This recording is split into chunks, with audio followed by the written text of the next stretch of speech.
दोस्तों, आपसे आज थोड़ी-सी चर्चा करना चाह रहा हूँ। 18 तारीख की जो रैली हुई है, उसका बहुत दूरगामी परिणाम कुछ होते दिख रहे हैं, जो हमारी भविष्य की ज़िंदगी को भी, हमारे पूरे संविधान को और हमारे समाज को, ये सबको प्रभावित करेगा। तो उसके लिए मैं थोड़ा-सा आप लोगों का समय चाह रहा हूँ, उसके बारे में डिस्कस करना चाह रहा हूँ। मैं जैसे पहले भी बोलता आया हूँ कि जो हमारी जो रैली हुई थी, वो कोई ईसाई रैली नहीं थी। ये बात थोड़ा-सा ठीक है, छत्तीसगढ़ क्रिश्चियन फोरम ने उसका आयोजन किया था, पर उसमें जो भागीदारी थी, भागीदारी कई समाजों की थी, जिसमें सतनामी समाज बहुत बढ़ चढ़ करके आया था और बाकी लोग भी आए थे। और अभी आप ये वीडियो देखिए, ये भंते हैं। भंते का मतलब हमारे पादरी के बराबर होते हैं बौद्ध धर्म में। तो ये क्या बोल रही हैं, इसको देखते हैं और उसके बाद और चर्चा अपन आगे करेंगे। ये सिर्फ एक शांतिपूर्वक धरना आंदोलन है। ना यहाँ कोई हिंसा हो रही है, ना किसी को गाली दी जा रही है, ना उग्र कोई वार्तालाप हो रही, कुछ नहीं, बहुत शांतिपूर्वक है। हम लोग इसलिए आए, यहाँ मुस्लिम भी आए हैं, सिख भी आए हैं, बौद्ध भी आए हैं।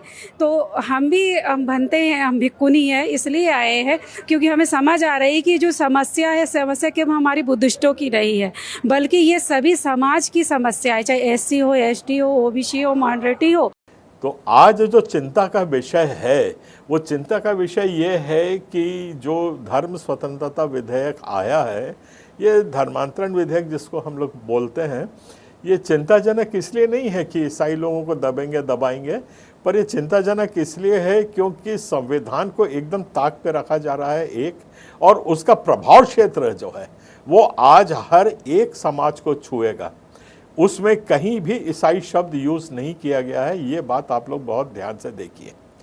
कहीं भी धर्मांतरण विधेयक में किसी भी धर्म का नाम नहीं लिया गया है। इसका विस्तार से अगर थोड़ा विश्लेषण करें तो इसका मतलब है ये जो कानून बना है, ये सब धर्म को अपने दायरे में लेता है, सब विश्वास को अपने दायरे में ले रहा है, सब समाज को अपने दायरे में ले रहा है।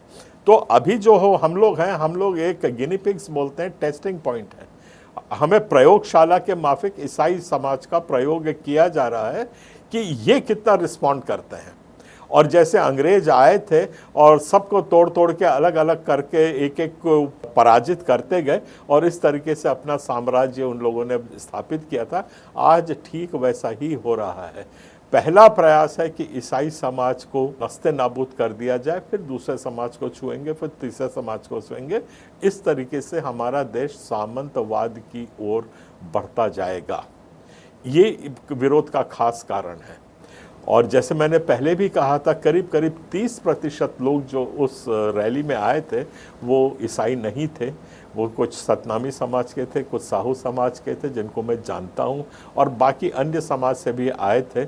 इन भंते जी को मैं नहीं जानता हूँ कौन है, क्या है, कब आई, कब अपने बयान दिया, मुझको थोड़ा सा भी उसका जानकारी नहीं है। अब हमें क्या करना है, देखिए, आप बिल्कुल निश्चिंत मत हो जाइए कि हमने बहुत अच्छी रैली निकाल दी, अब धर्मांतरण विधेयक रुक जाएगा। धर्मांतरण विधेयक नहीं रुकेगा, ये गाज आप पे गिरेगी गिरेगी। और हम लोग भरोसा कर रहे हैं बहुत ज़्यादा कोर्ट का। तो कोर्ट में तो ठीक है, हम लोग जाएंगे, अदालत में जाएंगे, पर हम लोग जब अभी रिसर्च कर रहे थे तो अब इसमें देखा है कि कोर्ट ने किसी कानून को रिपील नहीं किया। रिपील का मतलब होता है उसको ध्वस्त कर देना या वापस ले लेना। तो ऐसा उम्मीद करना कि कोर्ट इसको रिपील कर देगा, थोड़ा सा बहुत इसकी क्षीण चांस दिखती है। तो उस ओर तो खैर हम लोग काम कर रहे हैं। किसी भी समस्या के समाधान के दो पहलू हैं। पहला पहलू जो था, एक सामाजिक वातावरण बनाना, अपना आक्रोश प्रकट करना, वो हम लोगों ने कर दिया। सरकार ने नहीं सुना तो उसका दूसरा पहलू जो है वो है कानून के दायरे में जाना। और जो पहले पहलू में अगर हम फिर जाते हैं तो हमें सामाजिक दबाव जो है इसका दायरा अब बढ़ाते जाना है, अन्य समाजों को भी साथ में लेना है। और वहाँ पे जो मेरे जिला इकाइयाँ हैं, वहाँ के जितने अध्यक्ष हैं, ये आप लोगों की बिल्कुल जिम्मेदारी बनती है कि जो अन्य समाज हैं उनके साथ आप अनौपचारिक बैठक करिए। 2-4 लोग जाइए, उनके साथ उठिए, बैठिए, 2-3 बार चर्चा करने के बाद फिर अपनी बात रखिए और इसकी गहराई इसको समझाइए कि ये खाली ईसाई समाज पे हमला नहीं है, ये मुस्लिम समाज पे भी है, बौद्ध समाज पे भी है, जो सतनामी समाज है, साहू समाज है, ये सब समाज को एक सामंतवाद का प्रभुत्व स्थापित करने की कोशिश है। और हम लोगों को इसलिए नहीं रोक रहे हैं क्योंकि हमको विरोध ही करना है, हमें चिंता है भविष्य की, हमें चिंता है अपने संविधान की, हमें चिंता है अपने सांस लेने की। बहुत जल्दी छत्तीसगढ़ क्रिश्चियन फोरम आप लोगों से संपर्क और करेगा। हमको बहुत शांतिपूर्ण तरीके से इस ओर आगे बढ़ना है। और अभी आप लोग भी बहुत थक गए होंगे, बहुत बढ़ चढ़ के आप लोगों ने हिस्सा लिया था, तो जून महीने के पहले हफ्ते में हम लोग फिर से एक बार मिलते हैं, जो पदाधिकारी लोग हैं, और एक अच्छी कार्य योजना बनाते हैं। हर चीज़ टीवी पे, चैनल पे इसमें बोल करके नहीं हो सकती है। कुछ चीज़ें हैं जिनको हमको मिल बैठ करके बात करना है।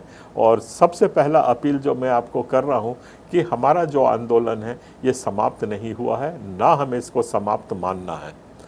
और आश्वस्त ज़्यादा नहीं रहना है हमको कि नहीं हमको तो अब जीत मिलेगी। विश्वास अच्छा है, विश्वास की ओर हमें काम करना है, उसके आगे बढ़ना है हमको। और हम कैसे इस भयावह स्थिति को टाल सकते हैं, कैसे रोक सकते हैं, इसके ऊपर हमें मंथन करना है। हमें अपना दायरा बढ़ाना है, अपना दायरा बढ़ा के बाकी समाजों को भी अपना भय बताना है। ये भी उनको बताना है कि आज आग हमारे घर में लगी है, कल आपके घर में भी लग सकती है। लपटें उठेंगी तो किसी भी घर को छोड़ेंगे नहीं, और हम कतई सामंतवाद को बर्दाश्त नहीं करेंगे। ये हमारा स्टैंड है। तो इस ओर आप लोग ध्यान दीजिए, इस ओर आप लोग काम भी करिए। और फिर से आप लोगों को बहुत धन्यवाद देता हूं कि आप लोगों ने प्रदर्शन किया, बहुत अच्छा आपका सहयोग मिलता रहा हमको। इसको हम लोग और आगे बढ़ाएंगे, और कैसे कैसे इसकी रणनीति है, आगे हमें कैसे बढ़ना है, इसके ऊपर भी हम रूबरू होकर एक दूसरे से चर्चा करेंगे। आप सबको जय मसीह, जय जोहार, जय छत्तीसगढ़।